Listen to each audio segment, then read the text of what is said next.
येवला शहरातील गरीब नवाज कॉलनी भागामध्ये भटक्या कुत्र्याने 6 वर्षीय चिमुकल्याचा चावा घेत जखमी केल्याची घटना घडली।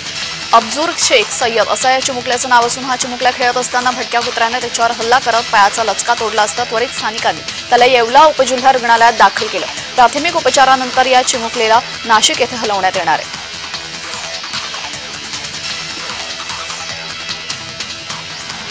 आजारपणाचं कारण देत एअर इंडिया एक्सप्रेसचे कर्मचारी सामूहिक रजेवर गेले। एअर इंडिया आणि एअर इंडिया एक्सप्रेसचं विलीनीकरण होणार आहे, त्यामुळे आपली नोकरी धोक्यात आहे असं दोन्ही एअरलाइन्सच्या वैमानिक आणि केबिन क्रूच्या भावना आहेत। त्यामुळे सर्व कर्मचारी विरोध करत असून सामूहिक रजेवर गेले। परिणामी 78 आंतरराष्ट्रीय आणि देशांतर्गत विमानांची उड्डाणं रद्द झाली आहेत।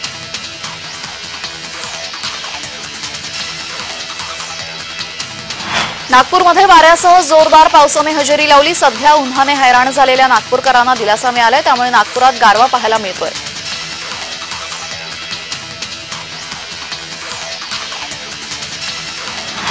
नाशिकच्या उपनगर इथं एका 18 वर्षीय तरुणाची निर्घृण हत्या केल्याची धक्कादायक घटना समोर आली आहे। मयत युवकाचं नाव अरमान शेख असं आहे। हल्ला करून हल्लेखोर फरार झालेला आहे। पूर्ववैमनस्यातून हत्या झाल्याचा पोलिसांचा अंदाज आहे। या घटनेनं परिसरात दहशत निर्माण झाली।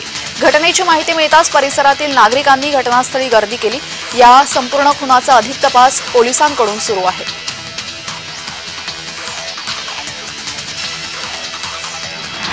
दिवसेंदिवस उन्हाचा तडाखा वाढत चालल्याने वैजापूर गंगापूर तालुक्यातील नांदूर मधमेश्वर गावांना आता तीव्र पाणी टंचाई जाणवते। पाटबंधारे विभाग आवर्तन सोडण्यास टाळाटाळ करत असल्याने तालुक्यातील ग्रामस्थ चांगलेच आक्रमक झालेत।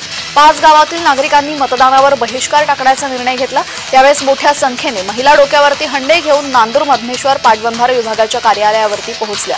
ग्रामपंचायतींनी ठराव घेऊन पाणी नाही तर मतदान नाही असा आक्रमक पवित्रा घेतलेला आहे।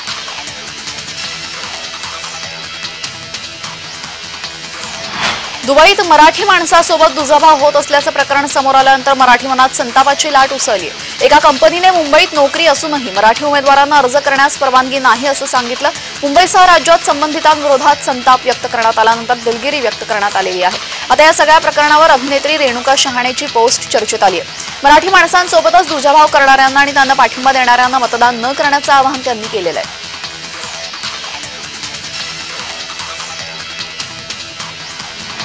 हिंगोलीमधील वसमतमध्ये धावत्या ट्रॅक्टरमधून हळदीच्या पोत्याची चोरी झाल्याची घटना घडली। 10,000 रुपये किमतीची हळद चोरट्याने गायब केली। याबाबत वसमत पोलीस ठाण्यात गुन्हा दाखल करण्यात आलाय। एका आरोपीला ताब्यात घेण्यात आलेलं आहे।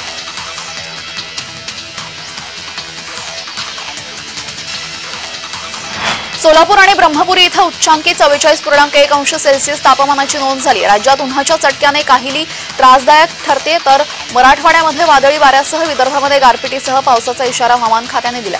उर्वरित राज्यात उन्हाचा चटका कायम राहण्याची शक्यता आहे। 24 तासांमध्ये मध्य आणि मध्य महाराष्ट्रातील सोलापूर, विदर्भातील ब्रह्मपुरी 44.1 तापमान नोंदवले गेले, तर अकोला, चंद्रपूर, वर्धा, वाशिम, अमरावती, बीड, जेऊर इथं 43.3°C तापमानाची नोंद झाली।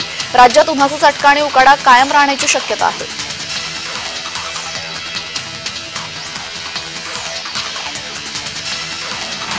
निर्यात बंदी उठवल्यानंतरही कांद्याचा वांदा सुरूच आहे। जवळपास 400हून अधिक कांद्याचे कंटेनर जैनपेटीमध्ये अडकले असल्याची माहिती आहे। जैनपेटी आणि कस्टमची वेबसाईट अपडेट न झाल्यामुळे हा गोंधळ उडालाय।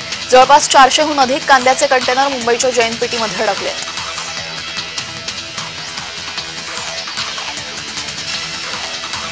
परभणी जिल्ह्यात मागील काही दिवसात तसेच रात्रीच्या तापमानात वाढ झालेली आहे। परिणामी वातावरणातील उकाडा वाढलाय।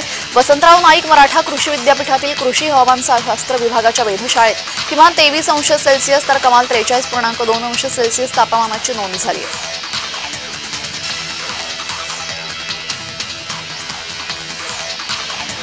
गेल्या काही दिवसांपासून उन्हाचा तडाखा बसतोय। नागपूर शहराच्या आसपास गारपीट झाली। गेल्या काही दिवसांपासून नागपूर शहरातील तापमान 40°C पुढे आहे। या पावसामुळे शहरातील नागरिकांना उकाड्यापासून काहीसा दिलासा मिळाला।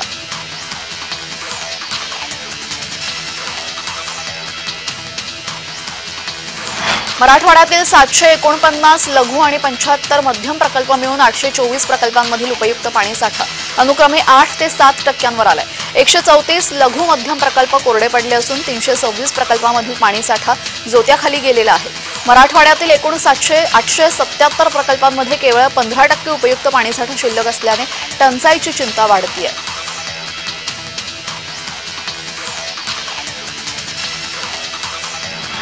जळगाव जिल्ह्यातील पूर्व भागामध्ये किंवा उत्तर पूर्व भागात टंचाई कमी आहे, परंतु गिरणा पट्टा कोरडा झाला असून शिवार उजाड होत चाललेला आहे। अनेक प्रकल्पांनी तळ गाठला असून टंचाई वाढते।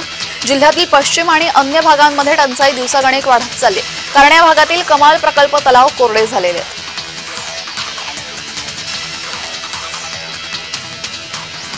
कोकणातील सर्वात मोठा आणि आवडता सण म्हणजे गणेशोत्सव। याच गणेशोत्सवाला मुंबईतून मोठ्या संख्येने चाकरमानी कोकणात येत असतात। अवघ्या 63 सेकंदात प्रतीक्षा यादी 500 पार गेलेली आहे। सर्व गाड्या एका मिनिटात आरक्षित झाल्या, त्यामुळे प्रवाशांची तिकीट आरक्षण प्रक्रियेमध्ये गैरप्रकाराचा आरोप केलेला आहे। यंदा 7 सप्टेंबर रोजी गणेश चतुर्थी आहे।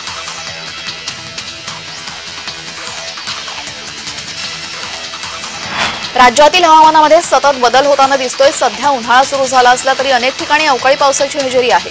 काही भागामध्ये अवकाळी पाऊस पडत असल्यामुळे शेतकरी चिंतेत आहेत, तर दुसरीकडे मुंबई आणि उपनगरामध्ये उष्णतेमुळे नागरिक हैराण झालेत। राज्यात सध्या संमिश्र हवामानाचा अनुभव येतोय।